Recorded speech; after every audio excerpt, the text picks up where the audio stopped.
Okay students, તો આપણું chapter number 6 કે જેનું નામ હતું વિકલિતના ઉપયોગો, અને ઘણું લેન્ધી ચેપ્ટર હતું. અઘરું તો હતું જ નહીં, બટ થોડું લાંબુ ચેપ્ટર હતું. તે આપણું લાસ્ટ વિડીયો લેક્ચરમાં કમ્પ્લીટ થયેલું હતું. હવે આગળ વધીશું આપણે, અને જે આપણી ફર્સ્ટ બુક 12th સ્ટાન્ડર્ડની મેથેમેટિક્સની ફર્સ્ટ બુક છે, તે ફર્સ્ટ બુકમાં હવે છેલ્લું એક જ ચેપ્ટર બાકી છે, અને એ છે ચેપ્ટર નંબર 1 સંબંધ અને વિધેય. બરાબર. તો આ જ સેમ નામનું ચેપ્ટર તમને 11th સ્ટાન્ડર્ડમાં જ્યારે ભણ્યા છો ત્યારે સેમ ચેપ્ટર આવેલું, ચેપ્ટર નંબર 2 સંબંધ અને વિધેય. તો ત્યાં બહુ બેઝિક લેવલ સુધીનું આપેલું હતું સંબંધ અને વિધેય. અહીંયા ઘણું એડવાન્સ સુધી આપણે ભણવાનું છે. ચેપ્ટર બી ઘણું લેન્ધી છે. બરાબર. જે રીતનું છઠ્ઠું ચેપ્ટર હતું વિકલિતના ઉપયોગો, એ જ પ્રમાણે આ ચેપ્ટર બી ઘણું લાંબુ ચાલશે. બરાબર. તો સંબંધ અને વિધેય, રિલેશન અને ફંક્શન, ચેપ્ટર 2 પાર્ટમાં ડિવાઇડેડ છે. પહેલો પાર્ટ એનો સંબંધ છે, બીજો પાર્ટ એનો વિધેય છે. બરાબર. પહેલાં સંબંધ ભણીશું, ત્યાર પછી સંબંધનું એક જ સ્વાધ્યાય છે, વિધેયના મલ્ટિપલ ત્યાર પછી સ્વાધ્યાય તમને છે. બરાબર. સંબંધ, તો કે સેમ કન્સેપ્ટ સંબંધનો તમને 11th સ્ટાન્ડર્ડમાં આવી જ ગયેલો હતો. તો કે સંબંધ કહેવાય કોને? તો અરિક્ત ગણો એ અને બી માટે. અરિક્ત ગણ એટલે ખાલી ન હોય એવા ગણ. અરિક્ત ગણ એટલે શું? ખાલી ન હોય એવા ગણ. તો કે અરિક્ત ગણો એ અને બી માટે. અરિક્ત ગણ એટલે ખાલી ન હોય એવા ગણ એ અને બી માટે એ ક્રોસ બીના કોઈપણ ઉપગણને એથી બીનો સંબંધ કહેવાય. એ ક્રોસ બીના કોઈપણ ઉપગણને એથી બીનો સંબંધ કહેવામાં આવે છે. તેનો સંકેત કેપિટલ આર. બરાબર. તો બહુ જ સિમ્પલ વસ્તુ છે. તમને બે ગણ એ અને બી આપેલા છે.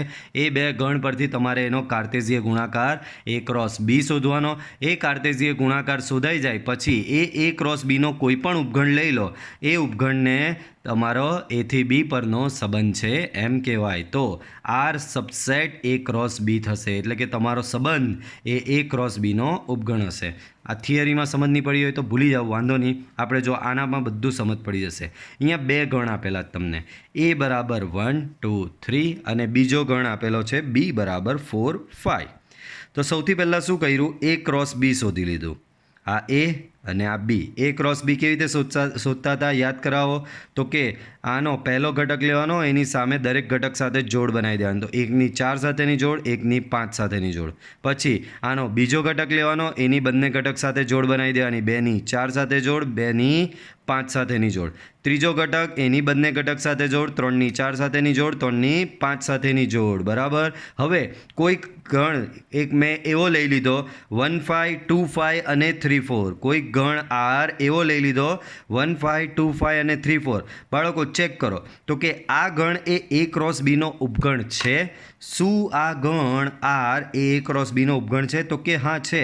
1 5 બી એ ક્રોસ બીમાં આવેલું છે, 2 5 પણ એ ક્રોસ બીમાં આવેલું છે, 3 4 પણ એ ક્રોસ બીમાં આવેલું છે. તો અહીં આર એ ક્રોસ બીનો ઉપગણ છે. આર સબસેટ એ ક્રોસ બી છે જ. તો આર એ ક્રોસ બીનો ઉપગણ છે, એટલે કે આર સબસેટ એ ક્રોસ બી હોવાથી આર એથી બી પરનો સંબંધ છે એમ કહેવાય. આર એથી બી પરનો સંબંધ છે એમ કહેવાશે. બરાબર. બહુ જ સિમ્પલ. બે ગણ હતા, ગણ એ અને ગણ બી, બેનો ક્રોસ પ્રોડક્ટ લીધો. પછી તમને એક ગણ એવો મળ્યો જે આ ક્રોસ પ્રોડક્ટનો ઉપગણ હતો, એટલે કે આર સબસેટ એ ક્રોસ બી હતો. તો આરને એથી બી પરનો સંબંધ છે એમ કહેવામાં આવે છે. એ જ પ્રમાણે જો R subset A cross A હોય, આર સબસેટ એ જ પ્રમાણે જો R subset A cross A હોય તો આર એ પરનો સંબંધ છે એવું કહેવામાં આવે છે. R subset A cross A હોય તો આર એ પરનો સંબંધ કહેવાશે. બરાબર. બહુ જ simple. R subset A cross બી તો આર એથી બી પરનો સંબંધ, અને આર સબસેટ એ ક્રોસ એ બંને ગણ સરખા તો આર એ પરનો સંબંધ છે એમ કહેવામાં આવે છે. ત્યાર પછી ખાલી અથવા રિક્ત સંબંધ. તો બાળકો જ્યારે તમે ગણ પરિચય ભણ્યા હશો, ગણ ચેપ્ટર, તો તમને એવું શીખવેલું ભાઈ કોઈ બી ગણ હોય, જેમ કે ગણ એ છે, કોઈ બી ગણના ઉપગણો બનાવવાના હોય તો ભાઈ કોઈ પણ ગણના બે ઉપગણો તો ફિક્સ હોય જ. એક તો કે ખાલી ગણ, ને બીજો તો કે ગણ પોતે. ખાલી ગણ બી ગણ એનો ઉપગણ કહેવાય, ગણ પોતે એ બી એનો ઉપગણ કહેવાશે જ. તો કોઈપણ ગણ જે હોય એ કોઈપણ ગણના બે ઉપગણો તો હોય જ છે, બરાબર. એક ખાલી ગણ અને બીજો ગણ પોતે. કોઈપણ ગણના બે ઉપગણો તો હોય જ છે, એક ખાલી ગણ અને બીજો ગણ પોતે, બરાબર. તો સેમ વસ્તુ અહીંયા સંબંધ શું છે? તો કે સંબંધ પોતે એ ક્રોસ બીનો ઉપગણ છે, બરાબર. સંબંધ પોતે એ ક્રોસ બીનો ઉપગણ છે. આ રહ્યો એ ક્રોસ બી. ભાઈ આ એ ક્રોસ બીનો એક ઉપગણ ખાલી ગણ તો થશે જ ને, બરાબર. તો જ્યારે એ ક્રોસ બીનો ઉપગણ ખાલી ગણને ખાલી સંબંધ તરીકે ઓળખવામાં આવે છે. બાળકો આર સબસેટ એ ક્રોસ બી હતો તો આર એ એથી બીનો સંબંધ કહેવાય. બાળકો ખાલી ગણ એ દરેક ગણનો ઉપગણ છે જ, એટલે કે ખાલી ગણ એ ક્રોસ બીનો ઉપગણ થવાનો જ છે. તો જ્યારે ખાલી ગણ એ ક્રોસ બીનો ઉપગણ છે તો આ સંબંધને ખાલી સંબંધ તરીકે ઓળખવામાં આવે છે. સંબંધ શું છે પાછું સમજી લો. ભાઈ ગણ એ ક્રોસ બીના કોઈ પણ ઉપગણને સંબંધ કહેવામાં આવે છે અને એ કોઈ પણ ઉપગણમાં ખાલી ગણ બી આવી જાય. તો ફાઈ સબસેટ એ ક્રોસ બી છે તો ફાઈને ખાલી સંબંધ તરીકે ઓળખવામાં આવે છે. ફાઈને શું ઓળખવામાં આવે? ખાલી સંબંધ તરીકે પણ ફાઈને ઓળખવામાં આવે છે, બરાબર. એટલે કે આર બરાબર ફાઈ. અહીંયા તમારો સંબંધ આર થશે ફાઈ, ખાલી સંબંધ. એ ત્યાર પછી બીજો એક છે સાર્વત્રિક સંબંધ, બરાબર. તો પાછું સમજાવું કે ભાઈ કોઈ પણ ગણના બે ઉપગણ તો હોય જ, એક તો ખાલી ગણ અને એક ગણ પોતે. તો હું એ ક્રોસ બીની બી જો વાત કરું તો એ ક્રોસ બીના બે ઉપગણ તો હશે જ. એક ખાલી ગણ જે હમણાં જ જોયું ફાઈ સબસેટ એ ક્રોસ બી કહેવાય, અને બીજો ગણ પોતે એટલે કે એ ક્રોસ બી પોતે.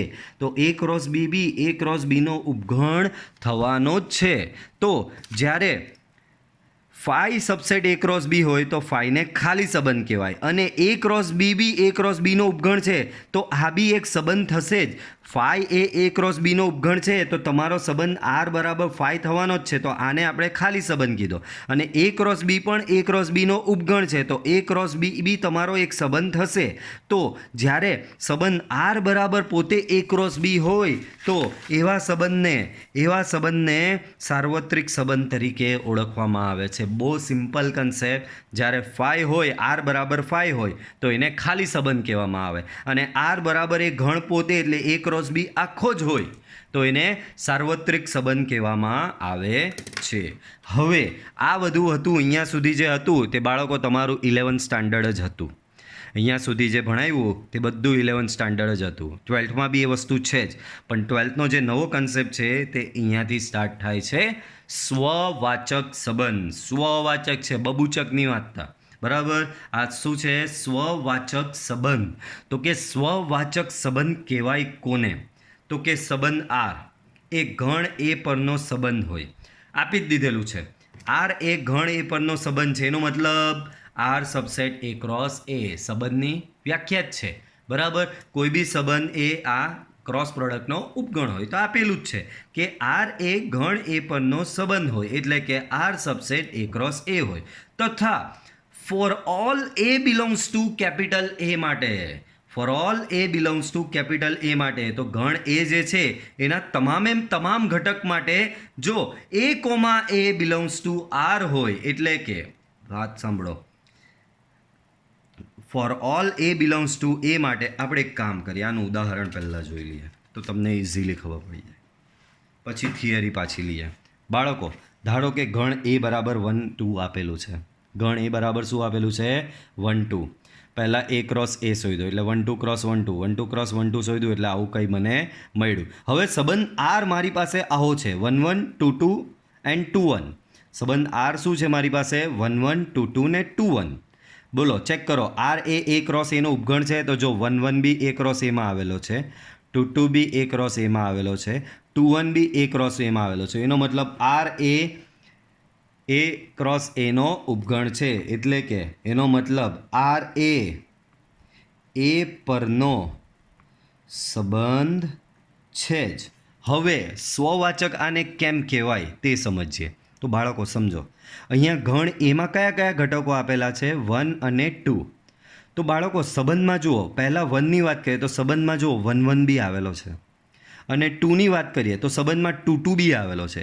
તો જ્યારે ગણ એના તમામ ઘટકોના આવા ડબલવાળા ઘટકો જ્યારે સંબંધમાં આવી ગયેલા હોય, યાદ રાખજો શબ્દ તમામ ઘટકના. અહીંયા જો 3 આપેલું હોય 1 2 3, તો અહીંયા 1 1 બી જોઈએ, 2 2 બી જોઈએ અને 3 3 પણ જોઈએ. અહીંયા 1 2 3 4 આપેલું હોય તો અહીંયા 1 1 2 2 3 3 અને 4 4 પણ જોઈએ. બરાબર. તો મારી વાત ખાસ યાદ રાખજો કે જ્યારે આ રીતે ગણમાંના દરેક ઘટક માટેની ગણ એના દરેક ઘટક એટલે કે 1 2 માટેની 1 છે તો એને સંગત 1 1 આમાં આવેલો છે, 2 છે તો એને સંગત 2 2 બી આરમાં આવેલો છે. તો ગણ એના દરેક ઘટકની આવા ડબલ ઘટકો જ્યારે સંબંધમાં આવેલા હોય ત્યારે એવા સંબંધને સ્વવાચક સંબંધ કહેવામાં આવે છે. અહીં 1 1, 2 2 belongs to R, એટલે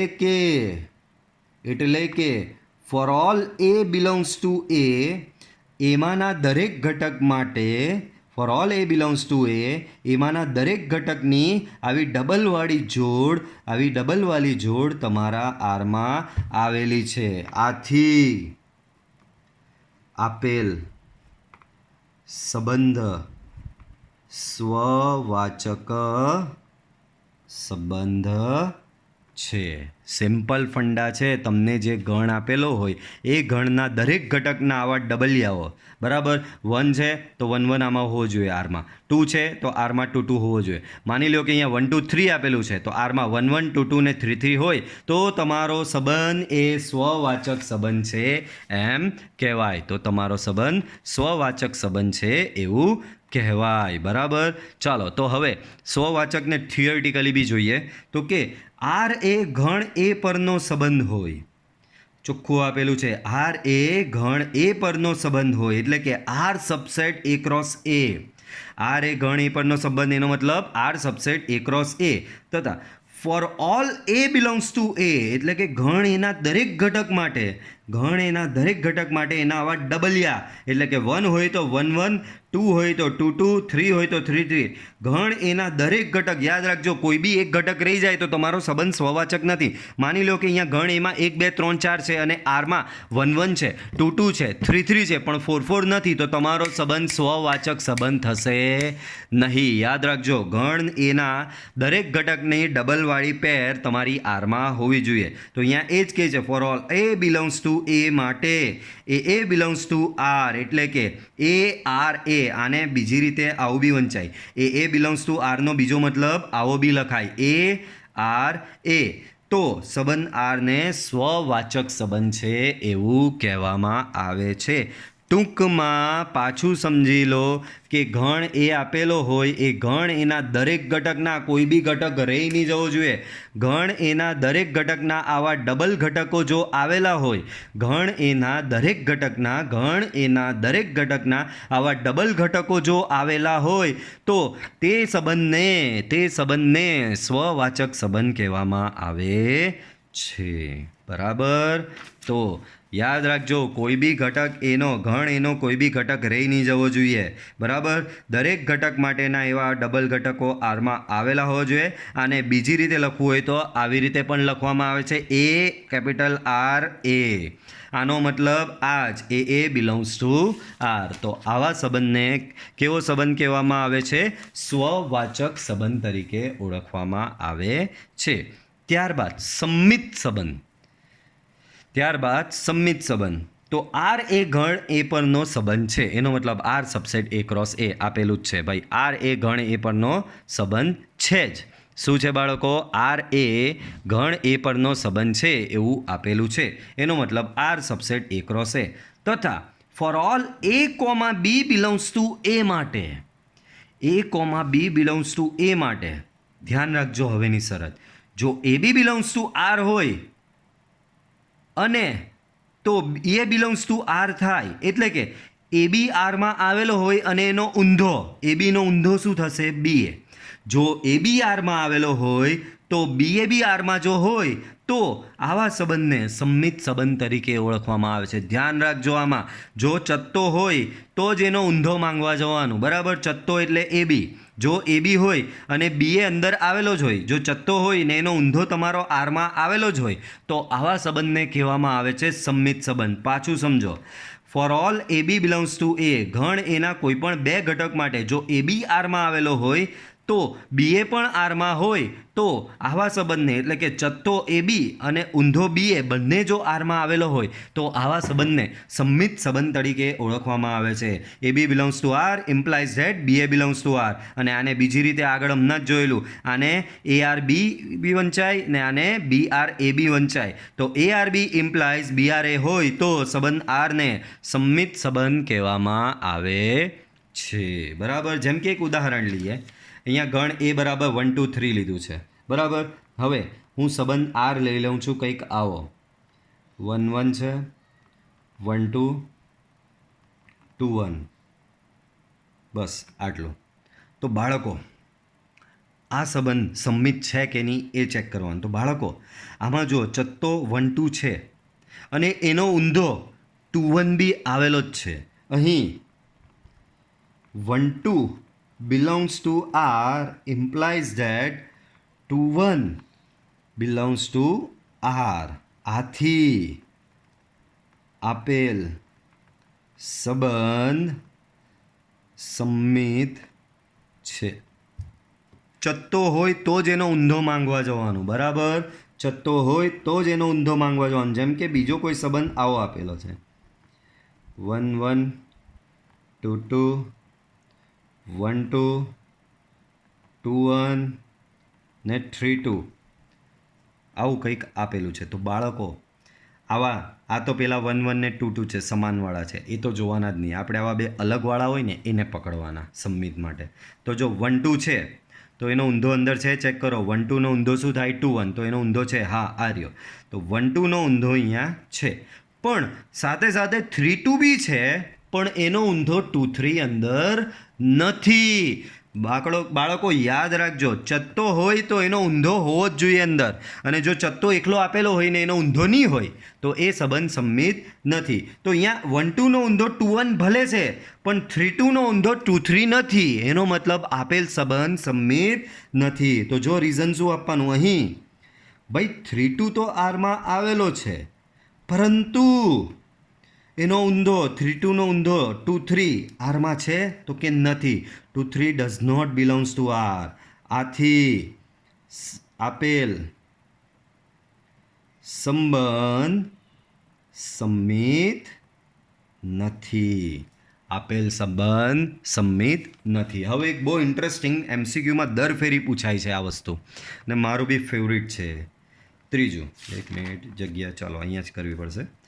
R બરાબર હવે સંબંધ તમને આવો આપેલો છે, 1 1 2 2 અને 3 3. R બરાબર સંબંધ આવો આપેલો છે. તો ચેક કરવાનો છે કે આ ગણ પર આ સંબંધ સંમિત છે કે નહીં. સંમિત શું કહે? સંમિત એમ કહે કે જો ચત્તો હોય તો જ ઊંધાની ડિમાન્ડ કરવાની. જો ચત્તો હોય તો જ ઊંધાની ડિમાન્ડ કરવાની. હવે આમાં તો બધું આવું જ છે, 1 1 2 2 ને 3 3. આના ચત્તા બી એ થાય, 1 1 નો ચત્તો બી એ, અને આનો ઊંધો બી 1 1 જ થવાનો. 2 2 નો ચત્તો હોય અને એનો ઊંધો બી 2 2 જ થવાનો.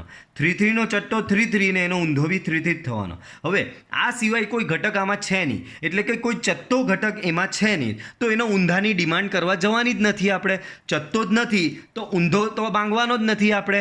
બાળકો યાદ રાખજો, આ સંબંધ ઘણા લોકો MCQમાં લખીને આવશે કે ભાઈ આમાં તો ચત્તો બી નથી, ઊંધો બી નથી, સંમિત નથી. ભાઈ સંમિત શું કે જો ચત્તો હોય તો ઊંધો જોઈએ જ. જો ચત્તો હોય તો ઊંધો જોઈએ જ. જો ચત્તો ન હોય તો ઊંધો નથી જોઈતો અમને. બરાબર, તો ચત્તો જ નથી તો ઊંધો બી નહીં જોઈતો. આથી આપેલ સંબંધ સંમિત છે. બરાબર, અહીંયા કોઈ ચત્તો નથી તો એનો ઊંધો માંગવા જવાનો જ નથી. બરાબર, કોઈ ચત્તો છે જ નહીં તો એનો ઊંધો માંગવા જવાનો જ નથી આપણે. આથી અહીં આપેલ સંબંધ સંમિત છે. બરાબર, યાદ રાખજો. જો આમાં કેવું હતું, એનો ચત્તો હતો પણ એનો ઊંધો ન હતો એટલે એને સંમિત નથી એમ કીધેલું. પણ આમાં તો ચત્તો જ નથી તો એનો ઊંધો માંગવા જવાનો જ નથી, એટલે બાય ડિફોલ્ટ એ સંમિત થશે જ. બરાબર. 1 1 નો ઊંધો 1 1 થવાનો જ છે, તે અંદર છે જ. 2 2 નો ઊંધો 2 2 થવાનો જ છે, જે અંદર છે જ. 3 3 નો ઊંધો 3 3 થવાનો જ છે, જે અંદર છે જ. બરાબર. આ સિવાય કોઈ બીજો ઘટક નથી તો કે એનો ઊંધો આપને શોધવા જવાનો. બરાબર. દરેક જેટલા આપેલા છે એના ઊંધા અંદર ઓલરેડી છે, તો આથી આપેલ સંબંધ સંમિત છે કમ્પલસરીલી. બરાબર. તો સંમિતમાં ખાસ યાદ રાખજો, પાછું પહેલેથી સ્વવાચક શું કહે કે ભાઈ જેટલા બી ઘટકો હોય એના આવા ડબલિયા મને જોઈએ. અહીંયા 1 2 3 હોય તો 1 1 2 2 ને 3 3 મને અંદર જોઈએ. બરાબર. અહીંયા 1 2 3 4 હોય તો 1 1 2 2 3 3 અને 4 4 એમાં સંબંધમાં આવેલું જ જોઈએ. બરાબર. સંમિત શું કહે કે જો કોઈ પણ ચત્તી ક્રમયુક્ત જોડ હોય તો એની ઊંધી એમાં હોવી જ જોઈએ, અને ચત્તી ન હોય તો ઊંધી ન હોય તો ચાલે. પણ જો કોઈ એક ચત્તી આવી અને એની ઊંધી ન હોય તો એ સંમિત નથી. જો કોઈ બી એક ચત્તી આવે તો એની ઊંધી અંદર આવવી જ જોઈએ, તો જ એ સંબંધ તમારો સંમિત સંબંધ થશે. ચલો, તો સ્વવાચક ભણી ગયા, સંમિત ભણી ગયા. હવે ત્રીજો છે પરંપરિત સંબંધ. ત્રીજો શું છે બાળકો? પરંપરિત સંબંધ. તો આર એ ગણ એ પરનો સંબંધ છે. આર એ ગણ એ પરનો સંબંધ છે, એટલે કે R subset A cross A. R એ ગણ એ પરનો સંબંધ છે, એટલે કે R subset A cross A.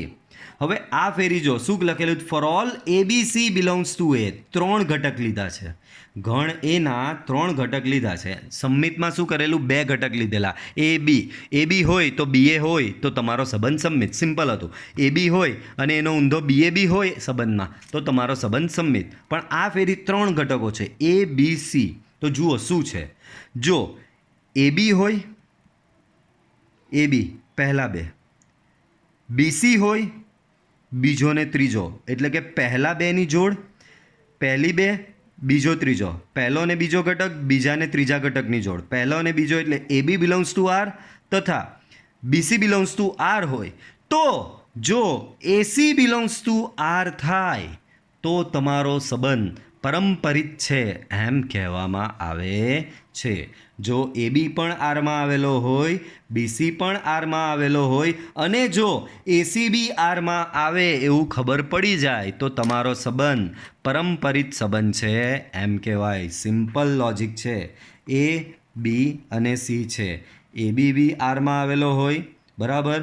BC પણ આરમાં આવેલો હોય અને આ એ બી અને બીસી જો આરમાં આવેલા હોય અને તમને ખબર પડી જાય કે એસી બી જો આરમાં છે તો તમારો સંબંધ પરંપરિત સંબંધ છે એમ કહેવામાં આવે છે. તો જો સેમ અહીંયા વસ્તુ છે, એ બી બિલોંગ્સ ટુ આર તથા બીસી બિલોંગ્સ ટુ આર હોય તો જો એસી બિલોંગ્સ ટુ આર થાય એટલે કે a b belongs to R, bc belongs to R implies that ac belongs to R.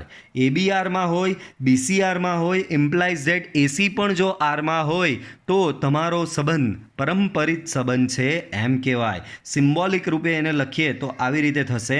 A R b, a b belongs to આરને શું વંચાય? A R b. Bc belongs to આરને શું વંચાય? B R c. તો a R c તથા b R c implies that a R c હોય તો સંબંધ આરને પરંપરિત સંબંધ તરીકે ઓળખવામાં આવે છે. જેમ કે અહીંયા ઉદાહરણ લઈએ એનું. જેમ કે આર બરાબર તમને કંઈક આવું આપેલું છે, 1,1 2,2 1 3 3 1 1 3 3 1 3 2 અને 1 2 આવો કોઈક સંબંધ આપેલો છે. તો આમાં ચેક કરવાનું ભાઈ 3 સંખ્યાની જોડ શોધી નાખવાની. જો જેમ કે મને અહીંયા જાણવા મળી રહ્યું છે 1 3 છે ને 3 2 છે. જોઈ લો 1 3 અહીંયાનો ઘટક, આનો છેલ્લો ઘટક અને આનો પહેલો ઘટક કોમન રહેવો જોઈએ. તો 1 3 છે, 3 2 છે. તો શરત શું કહે? એ બી હોય, બીસી હોય તો એને એસી બી અંદર જોઈએ. તો 1 3 છે, 3 2 છે તો 1 2 અંદર છે? તો કે હા છે. આયરો સમજ પડી? 1 3 છે, 3 2 છે તો આનો પહેલો અને આનો છેલ્લો 1 2. 1 2 અંદર છે? તો કે હા અંદર છે. બરાબર. આથી આપેલ સંબંધ પરંપરિત સંબંધ છે. તો અહીં 13,32 આરમાં છે ઇમ્પ્લાઇઝ ધેટ 13 બી આવેલો જ 32 બી આવેલો જ ને સાથે 12 બી અંદર આવેલો છે.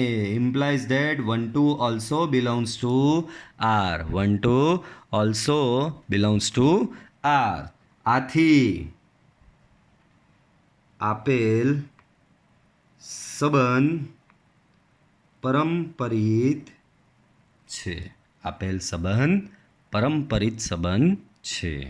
ચાલો નેક્સ્ટ જોઈએ. બીજું એકાદ ઉદાહરણ લઈએ. માનો કે આર બરાબર તમને આપી રહ્યા છે 1133 12 23 13 32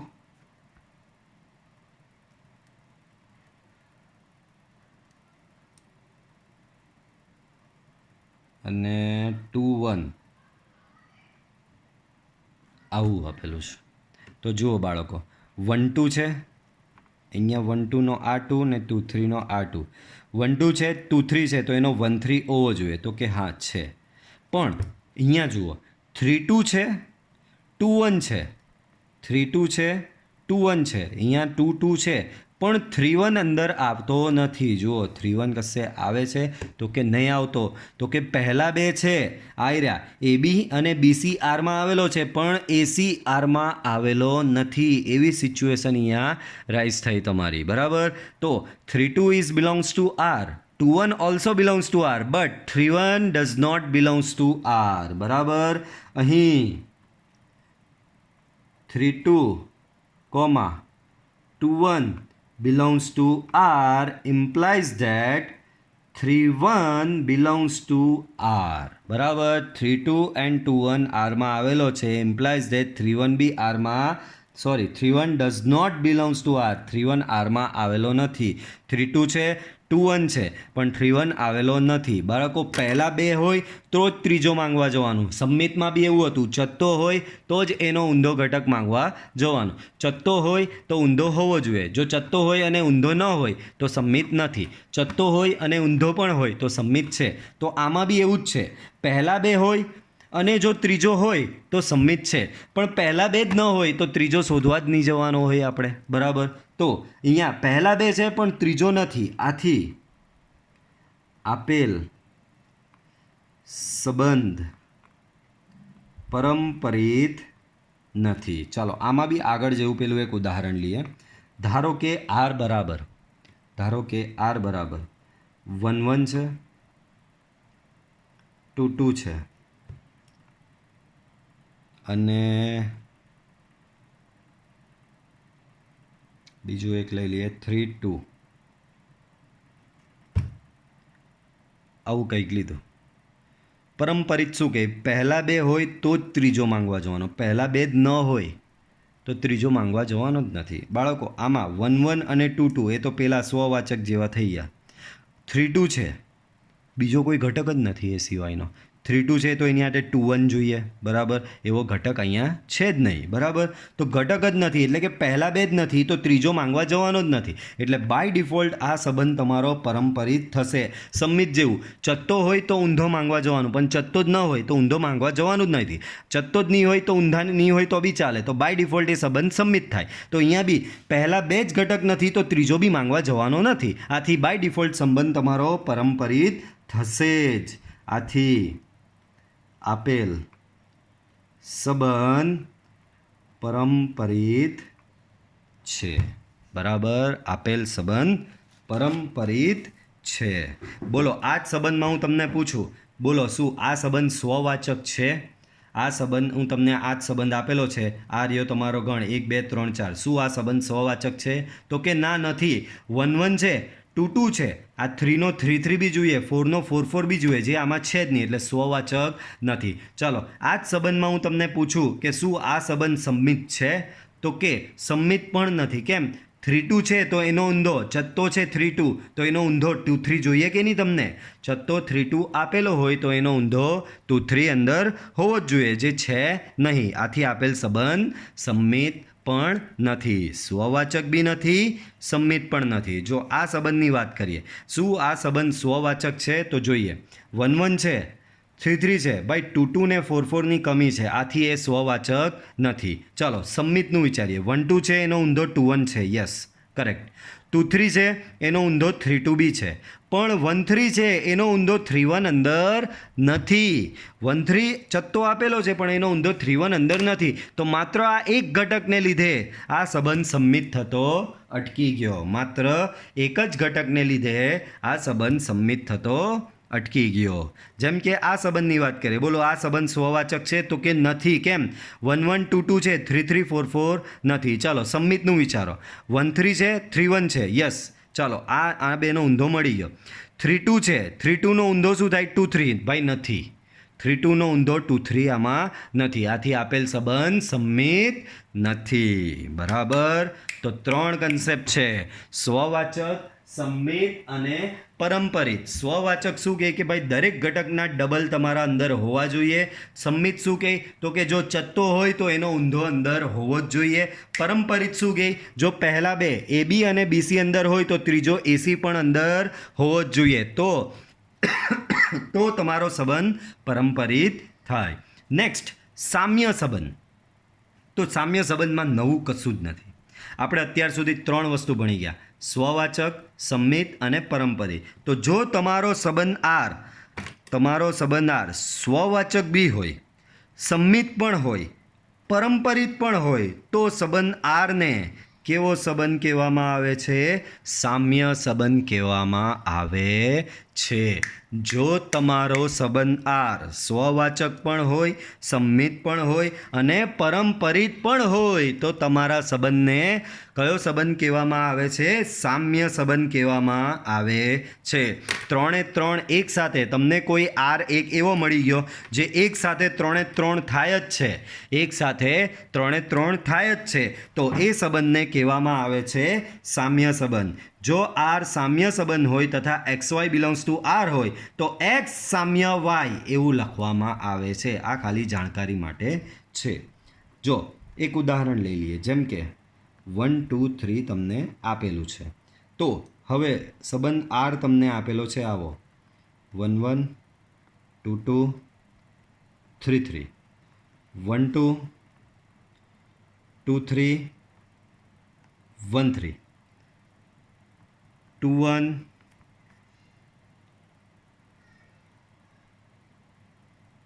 3 2 અને 3 1. આવો સંબંધ આપેલો છે. તો ચેક કરવાનું છે આ સામ્ય છે. તો સામ્ય ચેક કરવા માટે મારે 3 3 ચેક કરવા પડે. પહેલાં શું સ્વવાચક છે, શું એ સંમિત છે, શું એ પરંપરિત છે. જો 3 3 હોય તો એ સંબંધ સામ્ય થશે. ચાલો તો સ્વવાચક માટે પહેલાં ચેક કરીએ. તો બાળકો અહીંયા 1 2 અને 3 છે, તો 1 1 2 2 ને 3 3 આરમાં આવેલો જ છે. એનો મતલબ અહીં સંબંધ સ્વવાચક છે. કેમ? 1 2 3 ની ડબલિયા બધા છે જ. 1 1 બી છે, 1 છે તો 1 1 છે, 2 છે તો 2 2 છે, 3 છે તો 3 3 છે જ. આથી સંબંધ સ્વવાચક છે. સંમિતનું વિચારો. ભાઈ 1 2 છે તો એનો ઊંધો 2 1 છે, તો કે હા. 2 3 છે તો એનો ઊંધો 3 2 છે, તો કે હા. 1 3 છે તો એનો ઊંધો 3 1 છે, તો કે હા. તો કે દરેક ચત્તાના ઊંધા આવેલા જ છે. આમાં દરેક ચત્તાના ઊંધા છે જ. આથી તમારો સંબંધ સંમિત છે. અને પરંપરિત માટે વિચારો. જો 1 2 અને 2 3 છે તો એનો 1 3 આવેલો જ છે. બરાબર. પછી 1 3 અને 3 2 છે, તો 1 3 અને 3 2 હોય તો 1 ને 2 અંદર હોવો જોઈએ. છે? તો કે છે, એ બી છે. પછી 3 2 અને 2 1 છે. જો આ 3 2 આનો આ અને આનો આ કોમન હોવો જોઈએ. પહેલાંનો બીજો અને બીજાનો પહેલો કોમન હોવો જોઈએ. તો 3 1 અંદર હોવો જોઈએ. શું 3 1 છે? તો કે હા. તો આપેલ સંબંધ પરંપરિત પણ છે. એનો મતલબ તમારો સંબંધ સ્વવાચક બી છે, તમારો સંબંધ સંમિત બી છે અને તમારો સંબંધ પરંપરિત બી છે. આથી આપેલ સંબંધ સામ્ય સંબંધ છે. આથી આપેલ સંબંધ સામ્ય સંબંધ છે. બરાબર. ચાલો આગળ વધીએ. તો આગળ તમને આપવામાં આવેલું છે વિસંમિત સંબંધ. આ ખાલી જાણકારી માટે છે ભાઈ. આર એ ગણ એ પરનો સંબંધ હોય તથા એ બી બિલોંગ્સ ટુ આર અને બી એ બિલોંગ્સ ટુ આર હોય. તમને ખબર પડી ચત્તો છે તથા ઊંધો છે, પણ પાછળથી ખબર પડી કે ભાઈ બંને ઘટકો સમાન જ હતા. પાછળથી શું ખબર પડી કે બંને ઘટકો એ અને બી સમાન જ હતા. કોઈ તમને આવીને એમ કહે કે ભાઈ એ બી સંબંધ આરમાં આવેલો છે, બી એ સંબંધ આરમાં આવેલો છે, પણ એ અને બી બંનેની કિંમત 5 છે, તો 5 5 આરમાં આવેલો છે, 5 5 આરમાં આવેલો છે, તો આવું ચાલે નહીં. તો ત્યારે આવા સંબંધને કયો સંબંધ કહેવામાં આવે છે? વિસંમિત સંબંધ તરીકે ઓળખવામાં આવે છે. બરાબર. કોઈ તમને આવીને કહી દઉં કે ભાઈ એનો ચત્તો એ બી આરમાં આવેલો છે અને ઊંધો એ બી પણ ચત્તો એ બી આરમાં આવેલો છે તથા ઊંધો બી એ પણ આરમાં આવેલો છે, પણ એ બરાબર બી છે, પણ એ ઇક્વલ્સ ટુ બી છે, તો તમારો સંબંધ વિસંમિત સંબંધ છે એમ કહેવાય. તમારો સંબંધ વિસંમિત સંબંધ છે એવું કહેવાશે. બરાબર. ચાલો હવે પ્રેક્ટિસ એક્ઝામ્પલ આપેલા છે. આપેલ સંબંધ સ્વવાચક, સંમિત કે પરંપરિત છે તે નક્કી કરો. પહેલો આપેલો છે 1 2 3 માટે આવું કંઈ આપેલું. ચાલો બોલો. સ્વવાચક છે તો ચેક કરો. 1 2 3 છે તો 1નો 1 1 બી છે, 2નો 2 2 બી છે અને 3નો 3 3 પર આવેલો છે. તો અહીં આર કેવો છે? સ્વવાચક છે. ચાલો સંમિતનું વિચારો. સંમિત શું કહે? જો ચત્તો હોય તો ઊંધો હોવો જોઈએ. તો 1 2 તો 1 2 ચત્તો છે, એનો ઊંધો 2 1 તો કે હા છે. 2 3 ચટ્ટો છે તો એનો ઊંધો 3 2 છે તો કે હા છે. તો જેટલા ચત્તા છે બે એ બંનેના ઊંધા અંદર આવેલા જ છે. એનો મતલબ આર સંમિત છે. પરંપરિતનું વિચારો. ભાઈ 1 2 છે, 2 3 છે, તો જો આ પેલી જોડ બની, પહેલાનો બીજો અને બીજાનો પહેલો ઘટક સમાન હોવો જોઈએ. તો 1 2 છે, 2 3 છે, તો મને 1 3 કમ્પલસરી અંદર હોવો જોઈએ. છે તો કે ના, નથી. તો અહીં 1 2 2 3 belongs to R implies that 1 3 does not belongs to R. આથી R પરંપરિત નથી. બરાબર. આર એ પરંપરિત નથી. હવે આ બીજો તમને સેલ્ફ પ્રેક્ટિસ માટે આપું છું. આ સંબંધમાં ચેક કરો એ સ્વવાચક છે, સંમિત છે, પરંપરિત છે. બરાબર. જાતે આને સોલ્વ કરવાનો રહેશે. તો આ વિડીયો લેક્ચરમાં આપણે આટલે સુધી રાખીશું. અહીંયા તમારી સંબંધની થિયરીઓ કમ્પ્લીટ થાય છે. નેક્સ્ટ વિડીયો લેક્ચરથી આપણે એના દાખલા સ્ટાર્ટ કરીશું. બરાબર. Till then by. જો વિડીયો પસંદ આવ્યો હોય તો વિડીયો લાઈક કરો, ચેનલને સબસ્ક્રાઈબ કરો. C you in next lecture.